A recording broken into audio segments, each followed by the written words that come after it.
రాష్ట్రంలో కూటమి ప్రభుత్వం అధికారంలోకి వచ్చాక అర్చకుల సంక్షేమం కోసం అర్చకులకు ఇస్తున్న ధూపదీప నైవేద్య పథకం 5,000 రూపాయల నుంచి 10,000 రూపాయలకు పెంచడం శుభ పరిణామం అని ఎమ్మెల్సీ నాగేంద్రబాబు పేర్కొన్నారు.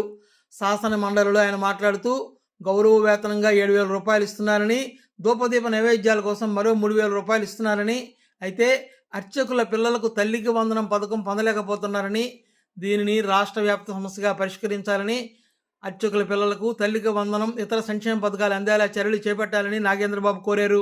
నాగబాబు గారు. ధన్యవాదాలు అధ్యక్ష.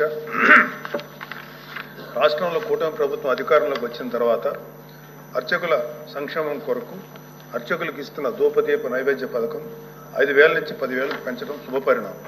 అయితే దీనిలో గౌరవ వేతనంగా 7,000 రూపాయలు ఇస్తున్నారు. పడితరం అంటే దేవాలయాల్లో నైవేద్యం తయారు చేయడానికి ధూపదీప కార్యక్రమాలకి వినియోగించుకోవడానికి ఇచ్చే ఖర్చు 3,000 రూపాయలుగా ప్రతి అర్చకుడికి ఇస్తున్నారు. ఈ పథకాన్ని 10,000 రూపాయలు ఇన్కమ్గా కన్సిడర్ చేయడం కారణంగా అర్చకుల పిల్లలకి తల్లికి వందనం పథకం పొందలేకపోతున్నారు. ఇది రాష్ట్ర వ్యాప్త సమస్యగా గుర్తించి అర్చకుల పిల్లలకు తల్లికి వందనం ఇతర సంక్షేమ పథకాలు అందే విధంగా గౌరవ మంత్రి చర్యలు తీసుకుంటారని ఆశిస్తున్నాను.